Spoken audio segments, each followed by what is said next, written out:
Hello. This is a new format of video I'd like to do, possibly the first and only, where I respond directly to some of the feedback I've received in the comments of my videos. I'd like to do this because I genuinely appreciate people engaging enough with my content to offer their views, whatever they may be. I'm very grateful for the positive comments, as it really feels like I am connecting with like-minded people and maybe offering some insight that they find useful and interesting one way or the other. Of the many recommendations I have received off the back of my XTC Black Sea review, I've investigated Martin Newell, Boys Wonder, Southern Death Cult, Catherine Wheel, and the Cardiacs. Now, the Cardiacs seem to be particularly popular with XTC fans, and while I do find Sing to God very impressive, I'm not quite at the point where I can say if I actually like it or not. I'm not afraid of a bit of mathy weirdness in my life, but I'm on balance a poptimist first and foremost, and I tend to pine for melodicism and listenability first. I'm not saying not having those things is bad, I stress, but I think I just need more time, possibly a lot of time, to process music as overwhelming as the Cardiacs, but I'm sure their fans probably understand where I'm coming from. So overall, I really appreciate the positivity and want to thank everyone for watching and contributing their thoughts. In addition to that, some people have taken issue with certain perspectives of mine and have let me know when they think I have gone wrong, which I also really appreciate. Now, to be clear, this channel is not about hard facts by any means. There is plenty of content out there for people who just want to have a Wikipedia page read to them over a slideshow or whatever. Instead, I consider what I do here to be more like pub chat, going off on tangents, trying to channel the feel or spirit of the music and the musicians that make it in a fairly informal way.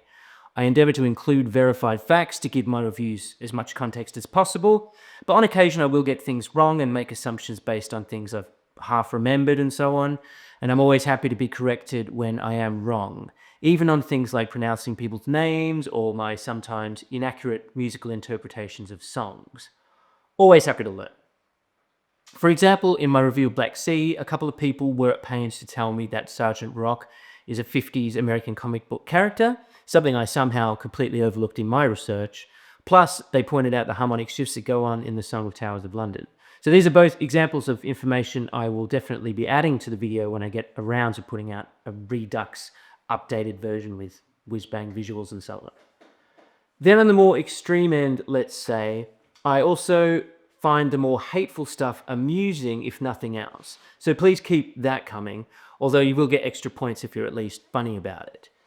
That's the internet. I'm not particularly bothered by it either way, and TikTok is where I get the spiciest feedback anyway. But the only reason I'm doing this is because my review of Black Sea by XTC did so much better than all of my other videos, about 10 times better than average, in fact. And it's interesting that while YouTube gives me pages and pages of analytics for each piece of content that I make, it cannot explain simply why that video did so much better than all the others. So my main conclusion, which in all fairness is totally guesswork, is that XTC fans are perhaps not as well serviced as others, and they tend to be of a demographic that is largely already on YouTube. On one hand, I've ruled out making Beatles content because that audience is clearly well catered to already. Yet on the other hand, I have been surprised that my Rolling Stones and Kinks videos haven't done quite as well as I had hoped, which makes me think that maybe that more boomer style audience on YouTube maybe isn't quite as large and active as the more Gen X one. Possibly. Another factor was perhaps the Britpop angle. Again, maybe a more underserved fandom on this platform. And yet another potential factor again is that something my XTC video did that marked it out as different from my other content is that it began with an unusually long preamble about the UK that didn't even mention the band themselves until a good 6 minutes or so in. I was worried this would turn people off, and I can see that in some cases it did, but I can only assume it also served to hook a lot more people into the wider piece, even for those who disagreed with the points I made. And it is because my interest in politics and sociology is probably my greatest passion after music. So in all honesty, I can't help but connect those things and will always be looking for these kinds of pathways. I'm particularly interested in British politics, of course, living here in London as I do, and while I appreciate that a lot of people like to see politics and music as completely separate things, it's a view I respect even if I disagree with it. And in the case of XTC and the album Black Sea, of course, is that while it's somewhat political in nature, I indeed do talk about that, I don't see XTC as a particularly political band at all. And it's something of a disservice to them that my review of their album has become a lightning rod for my views of British society. As for all I know, XTC themselves might not agree with some of the angles I took on that. So for that, I am sorry to them. So as far as the politics goes, in my video I talked about how hierarchies in British society are based on class. Pretty obvious stuff, really. But that class is so often coded through regional accents in a way that makes one's accent a sort of shorthand for who you are and what tribe you belong to or whatever. Now, I admit this is an imperfect and incomplete analysis, and I don't think I was explicit enough about how I am talking about perceptions of class rather than actual class, and how much this is a societal construct that doesn't really reflect reality much at all. But nonetheless, in making that case, I made some raw and perhaps confronting observations about my adoptive home, all from a particular political angle that some people have taken issue with, and they're absolutely right to do so. Again, I would come back to the idea of what I'm doing here being a kind of pub chat, and the arguments I'm building are not academic by any means and may have great big holes in them, and that's fine. And if that's the case, I want people to say so, and if someone disagrees entirely, I am absolutely open to having my mind changed. There are very few things I am 100% certain about in this world, and were I to write my XTC review again today, it would come out completely differently, I'm sure. And I ummed and ahed quite a bit about responding directly to some of the more critical comments, as I don't want people to think I'm spoiling for a fight in any way, nor do I think a YouTube comment section is necessarily a particularly useful forum for the exchange of often complex ideas. But I do want to understand other people's points of view, and out of respect for others, I want to take them at their word and engage with those critiques just as they have with mine. I'm not interested in calling people names or labeling them for disagreeing with me. And unless I am absolutely convinced somebody is arguing in bad faith, I have decided I owe it to my modest audience to take everyone at their word. We all have different politics, and whether each of us is right or wrong, or in possession of 100% of the facts, is unknowable and kind of besides the point. If you disagree with me, I will take your counter-arguments on board, and if they are good arguments, you can change my mind. And however futile it might be, I will do my best to change yours as well. So before I get into it, I'll just say, and I often have to remind myself of this with my own media consumption, if you think you might be wound up by the kinds of things I'm going to say, now is your opportunity to switch off. The stuff that follows is about politics, not really music, or certainly not XTC. So starting with one of the tamer examples, this person says, accents are not much of a guide any longer. Received pronunciation has declined significantly in the last 3 decades. The wealthy have become adept at sounding not dissimilar to a lot of the rest of the population. People no longer speak of the upper classes, but they have not gone away. So this viewer, who otherwise saw eye to eye with my view of Thatcherism as a kind of patient zero for the UK's gradual decline, quite rightly pointed out that accents are no longer a reliable measure of class, as the wealthy have fairly successfully assimilated. And that's a great point when you consider that Britpop, the subject, or at least one of the actual subjects of my video, gave us Damon Albarn, who is quite literally the poster boy for the Mockney accent. Lily Allen springs to mind as well as somebody like this. On reflection, I think I should have driven home the idea that accents are merely representative of where you're from, and where you're from is used as a measure of status. But even then, we're only really talking about perceptions, again, rather than reality, as of course wealthy and poor people exist everywhere, obviously. What the data does show, quite predictably really, is that age, more than anything else, is the biggest factor in one's personal wealth, as well as correlates more or less exactly with one's politics. Younger people, less money, less conservative.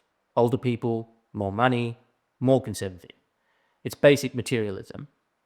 But then again, had I gone in that direction, I would have had to twist myself into knots trying to logically pivot into a conversation about Swindon and XTC. So there you go. I absolutely take this person's point and thank them for making it. Next. Okay, so this person says, not sure if there will be much left of Britain in 50 years. Identity politics have overtaken class in terms of social cachet. Okay, a little bit more contentious now. So I might agree in some ways that there will not be much left of Britain in 50 years' time, certainly in the sense that we will continue to carve up our NHS for the benefit of American healthcare companies and so on, and otherwise outsource more and more of our public sector one way or another. But it's hard to know if that's what this person was really getting at here. Because if they're talking about the people and culture of Britain being replaced somehow in 50 years by some other people or culture, I obviously disagree entirely with that. But on the subject of culture, or the potential loss of it, I would point out that part of the purpose of this whole channel is to contribute to the preservation of a culture that I admire, even though it is not strictly my own.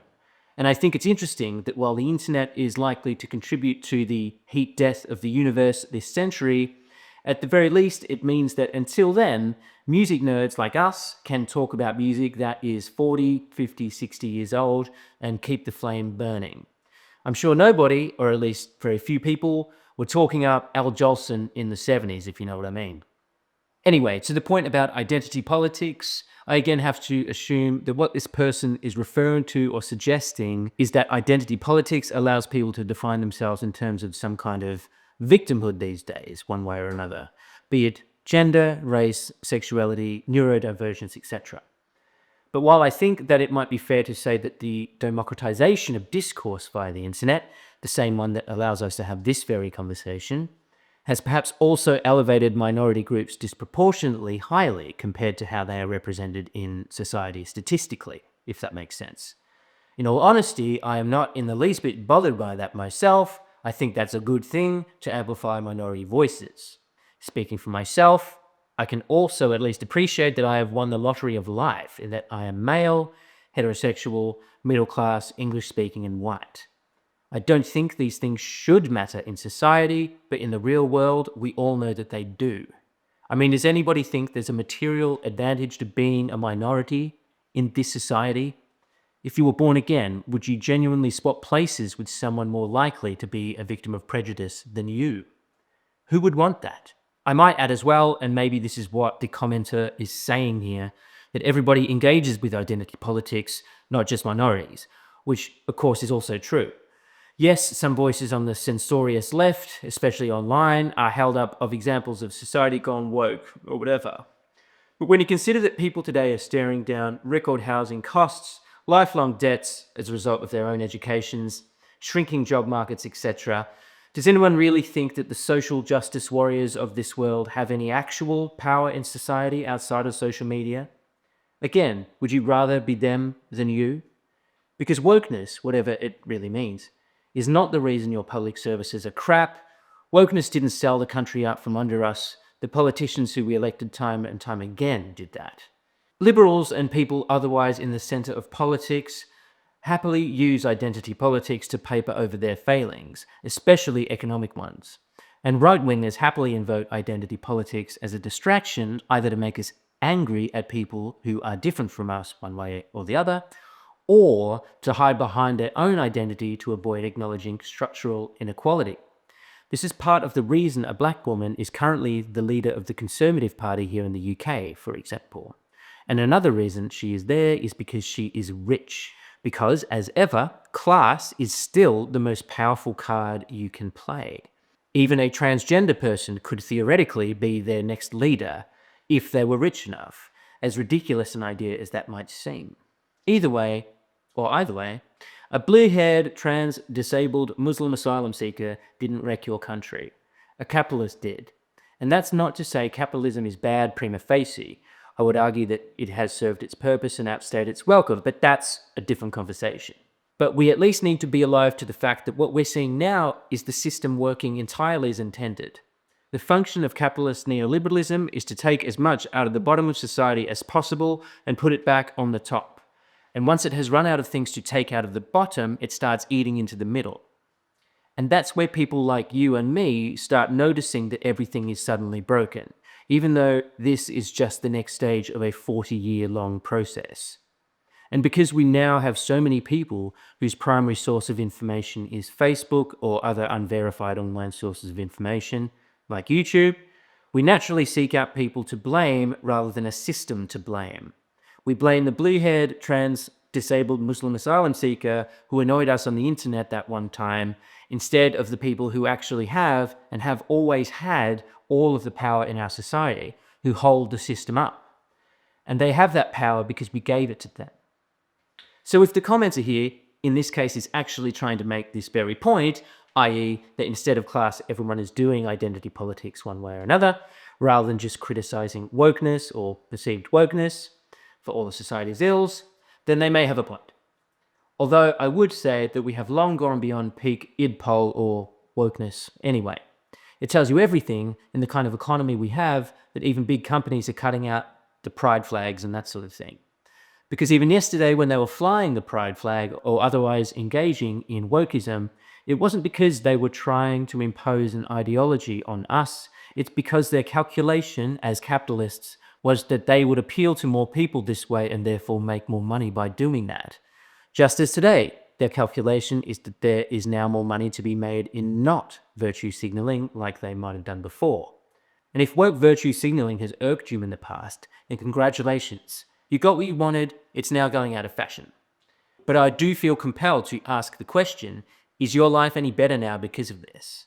My guess is, probably not. Because woke didn't turn your high street into betting shops and fronts for money laundering. Woke didn't close your local library or sell your public swimming pool to a private equity firm.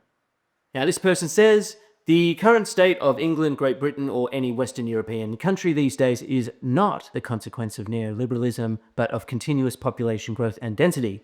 I dare you to call out a problem in society that would not exist when back at 1/10 of our population, while I can call out many problems that would still be there with equal population, but without neoliberalism. Alrighty. Oh, here's another one. Not a word on the uncontrolled immigration. So on these two, which I've kind of lumped together because I think they are coming from a similar place, is that firstly we need to just get the idea of uncontrolled immigration, or migration for that matter, out of the way. They are of course commonly used interchangeably. They are not uncontrolled and never have been. People are welcome to believe they are too high, that is fine, but uncontrolled they are not. And hopefully I will go on to effectively explain why and how that is, and why neoliberalism is indeed the reason for that.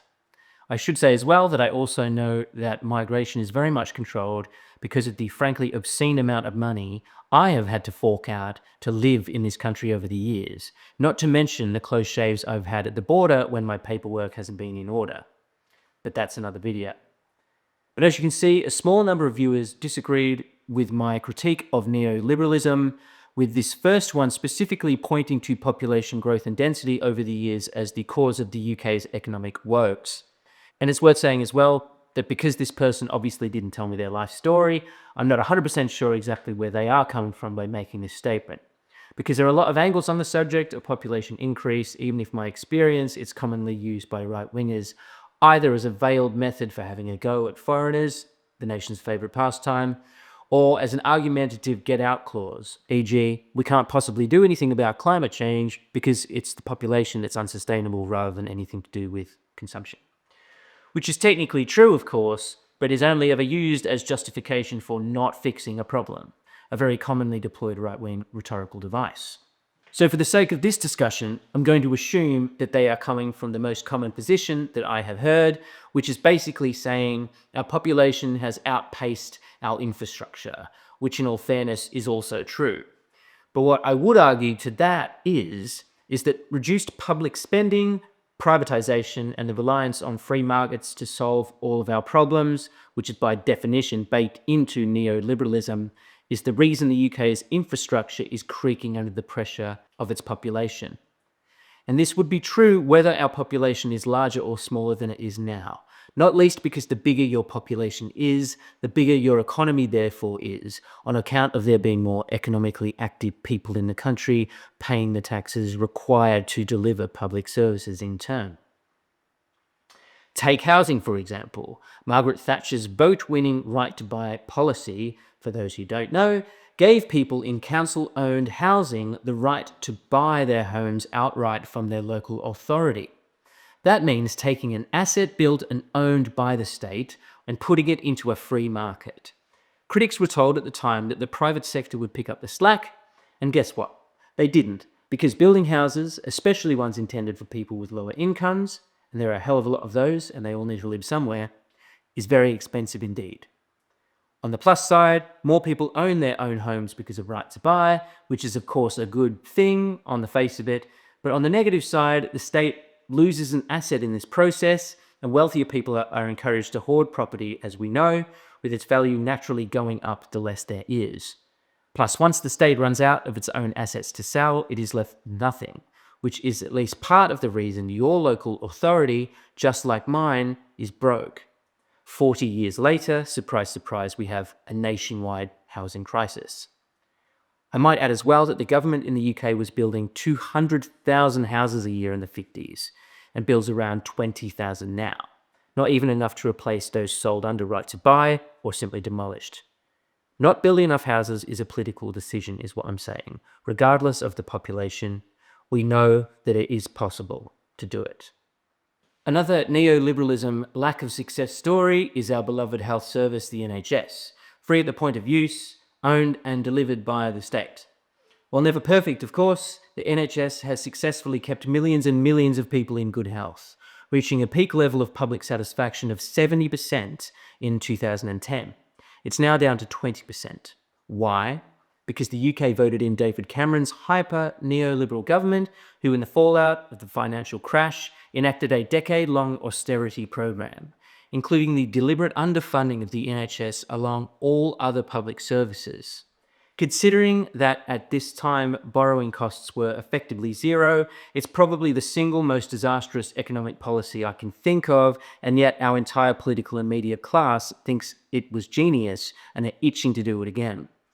Then on top of that, neoliberalism also dictates that bit by bit we outsource more and more of the NHS's service to private companies, inserting a middleman between a service and a service user. Every government the UK has had for the last 45 years of any political persuasion has been neoliberal in nature, bizarrely with the exception of Boris Johnson, who at least pretended to not be afraid of turning on the money taps where required. So there are just two examples in housing and health where neoliberalism has deliberately made things worse by design. A small number of people have become extremely rich over the last 45 years as a result of these things, I might add, but the state has only gotten smaller, or at least has not grown in proportion to our increased population, as it should do in any normal, well-functioning society. So let's just allow less people to immigrate, you might say. Well, we could do that, but the reason we haven't done that is also a function of the same ideology that says economic growth has to happen at all costs. The line on the graph must go up. So to achieve that, our government, again of all stripes, have become addicted to cheap and plentiful labour, even though in public they like talking tough about cracking down on immigration.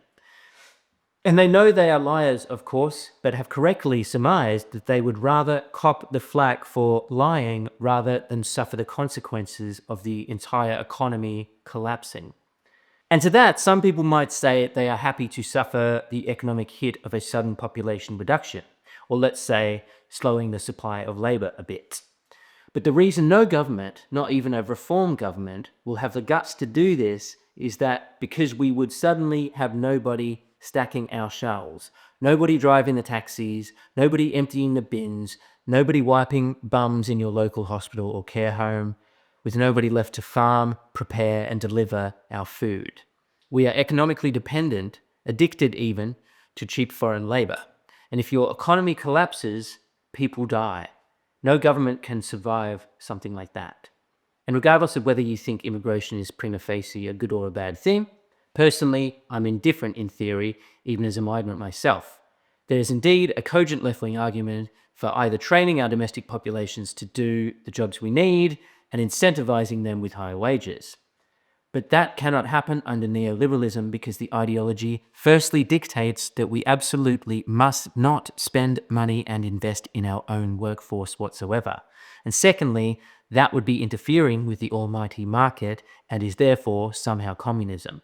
I will add as well that we have an aging population, and just recently it was announced that deaths will be outnumbering births in this country going forward, which is worth considering in this discussion. So all of this is why high levels of immigration is, whether we like it or not, here to stay. Reform are almost guaranteed to win the next election, and they will win by promising to lower migration and/or immigration, which they will then not do, for the same reason everyone else who has promised the same thing and not done it has not done it. The best we can hope for is a government that is willing to invest in our infrastructure to support our population, regardless of what size that population is. And again, in theory, the more working age people in the country, and immigrants are overwhelmingly old working age, the more taxes being paid into the system. Ergo, increasing populations, whether you like them or not, should in theory pay for themselves. Everything I've said here is of course about the economics of population density and growth rather than anything cultural, but I will try to touch on that in my next response. Alright, so this angry customer says, "So, John Major and Thatcher are to blame for Britain's current problems. Go tell that to the families of the victims of Southport. Go tell that to the families of the victims of the Manchester bombing. You are out of your freaking mind." And then the same person says later on, "How about your latest mass stabbing? Explain to me how John Major and Margaret Thatcher are responsible for that." Patiently waiting. Okay, now, this is a really spicy one. Clearly this person doesn't like me speaking ill of Thatcher and Major, and they have every right to feel that way. Although I hope they were not literally holding their breath, waiting patiently on this one, as it's been a few months. Anyway, now obviously this is a sensitive topic, as this commenter refers to two tragic incidents where innocent people lost their lives. So I hope my response does not trivialize or in any way play down the seriousness or the sadness of the Southport stabbings and the Manchester Arena bombing. For starters, it would be tempting to assume the worst and dismiss this person as a racist, but that wouldn't be in the spirit of inclusion and honesty I want to have with my audience here. Also, of course, in all fairness, this individual hasn't explicitly said anything racist, of course, but it seems pretty obvious to me that the inference they are making here is that Southport and Manchester were a byproduct of either immigration or some kind of alien culture that this person believes has been imported to the UK one way or another. So assuming it's one or both of these things, and putting aside the basic reality that sometimes bad people just do bad things, this person is challenging me to explain how the legacy of Thatcher and Major can possibly be to blame for it, which for me, fortunately, is pretty easy. So to get the immigration bit out of the way, both perpetrators were born in the UK to start with, even if in all fairness both sets of their parents migrated to the UK for what it's worth. My point is they were both British citizens, products of a British education and a British society. A British society with outposts and influence all over the world, which has a long history of welcoming in different cultures from every corner of the planet, and rightly so. Axel Rudikabana, the Southport attacker, was from a Protestant Christian family. His state-funded high school noted his anxiety and social isolation, expelling him for bringing a knife to school at least 10 times, threatening teachers and fellow pupils, attacking one with a hockey stick. He was referred to the government's anti-terrorism program, Prevent, at least 3 times, was well known to the police, and he even called Childline and told them about his murderous urges. So of all the police, social and government services that had the opportunity to intervene over a period of about 5 years, not one of them was able to make an intervention that would prevent this tragedy from occurring. And there is a reason for that. What these agencies all have in common is that they are publicly funded, and they have all, over the past decade and a half, been subject to cuts after cuts after cuts. I mean, for starters, education funding is bad enough. At this moment, at least 230 public schools in the UK are at risk of physical collapse due to the use of rack concrete, for example, and they can't afford to fix it. But funding for the police has been through the floor for years and years now as well. Through my day job, I occasionally interact with the Metropolitan Police in London, and I can tell you from first-hand experience that they are laughably under-resourced. I mean, I actually feel bad for them. And for all of the criticisms of the police I might hold, I am perhaps a rare lefty who thinks the police need more money in order to just get the basics done, because we do need police, after all.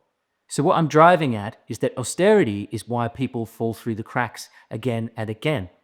While it might be believable that individuals in all of these institutions might have a bad day occasionally or are just simply incompetent, whatever, it's simply not believable that they all failed simultaneously and missed multiple opportunities as they did in this case. What I'm saying is the problem is systemic. This is the real-world consequence of sucking all the money out of the public sector. Again, this is neoliberalism by design. Moving on to the Manchester Arena bombing, that was of course a genuine terrorist attack from an Islamic extremist rather than someone who was profoundly and deeply disturbed.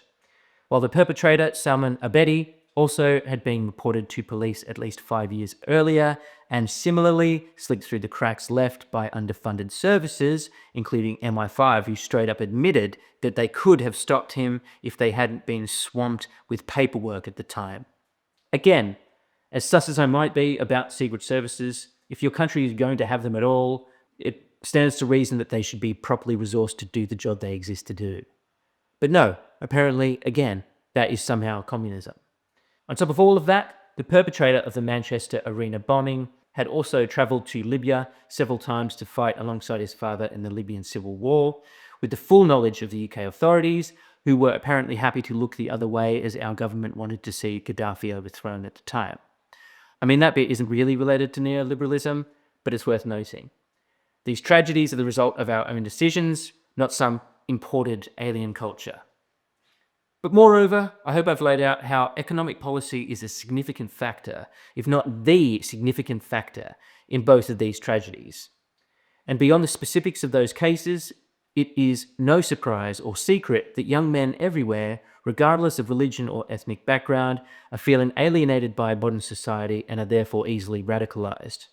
When we allow our society to care only about the cost of things and the value of nothing, it's really no wonder that the void left by under-resourced educational and social settings are instead so readily filled by the internet's worst people and its worst ideas. And as much as people don't like to hear it, the UK really is a model example of the success of multiculturalism.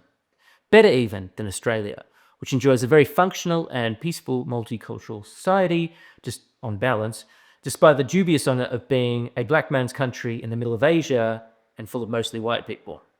Whatever. The fact that the UK is as diverse as it is represents something of a miracle when you consider again how little we invest in integration.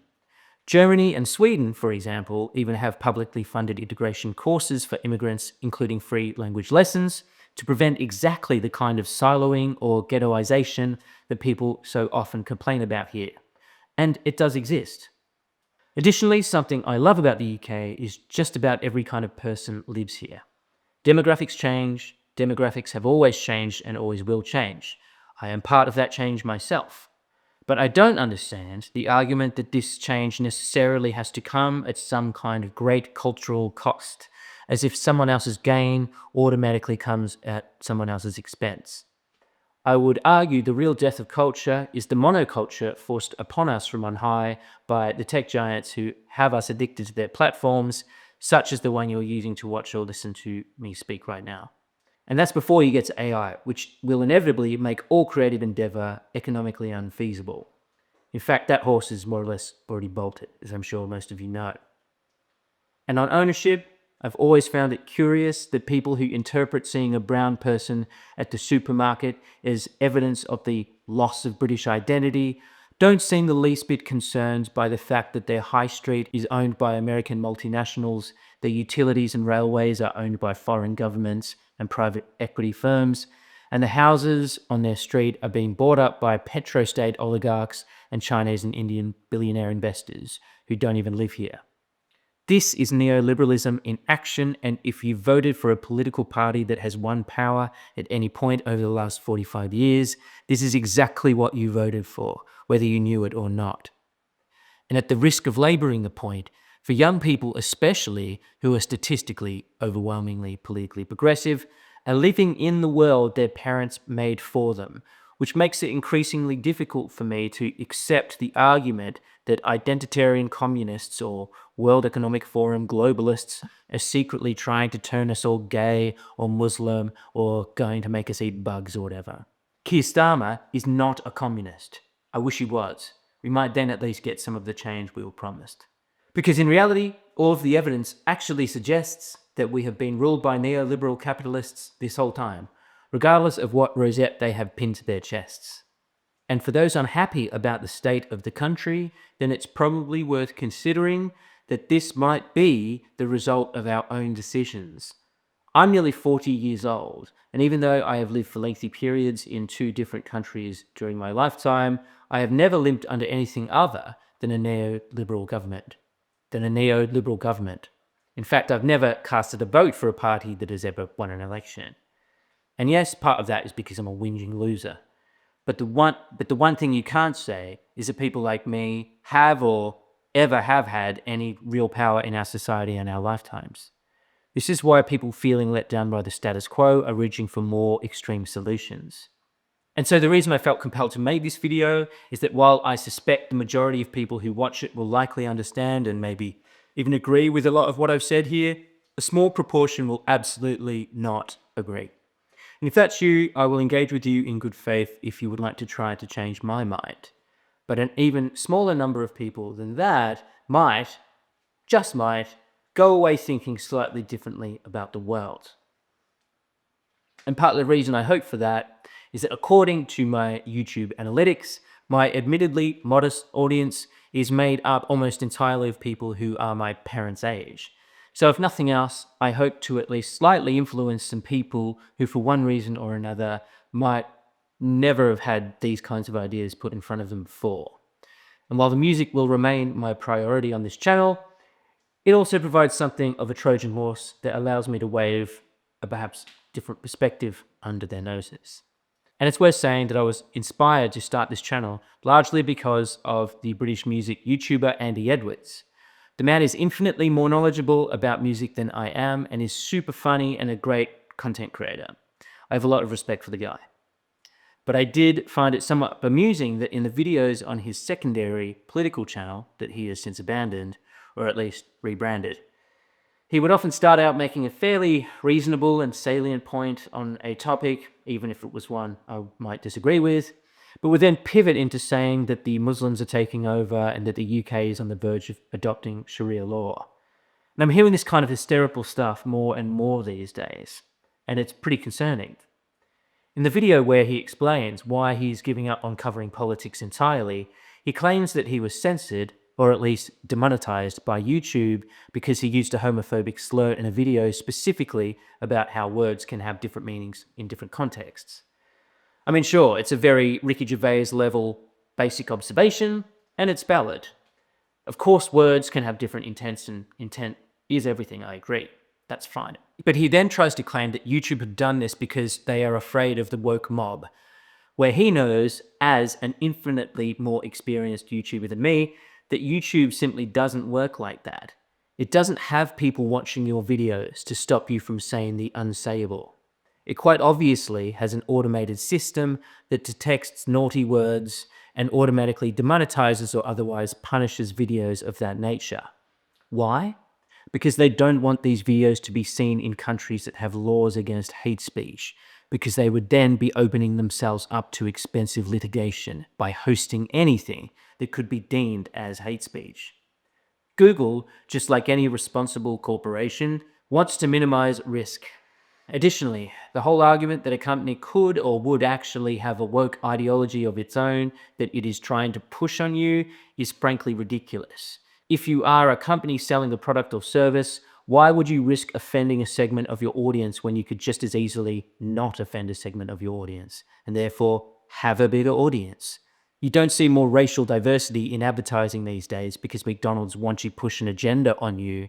You see more racial diversity in advertising these days because McDonald's wants to push more product on everyone from every demographic. It's that simple. So Andy clearly knows this. He is not an idiot.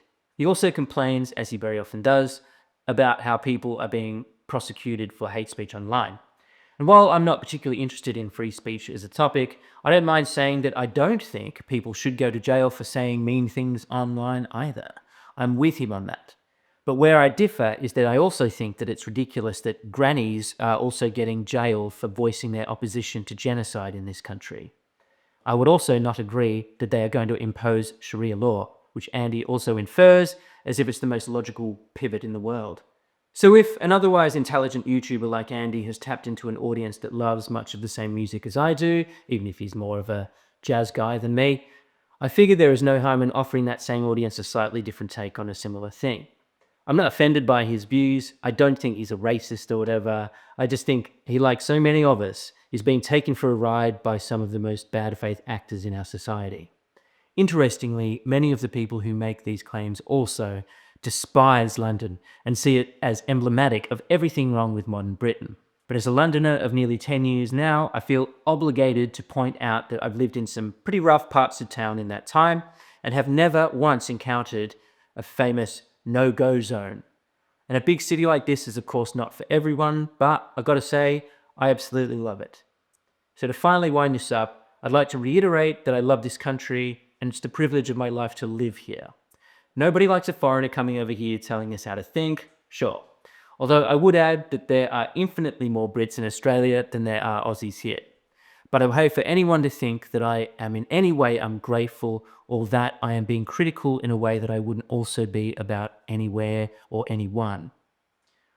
While I'm no nationalist myself in regards to any country, by the same token, the idea of hating or even disliking a country simply doesn't compute as far as I'm concerned. We're talking about a landmass with people on it, much like any other. If anything, I'm passionate because I love this place and I love the people here. So thanks for listening, and if you agree or disagree with any of my takes, feel free to say so. And if you would prefer some empty abuse, that's fine as well. At least try and be funny about it. Peace.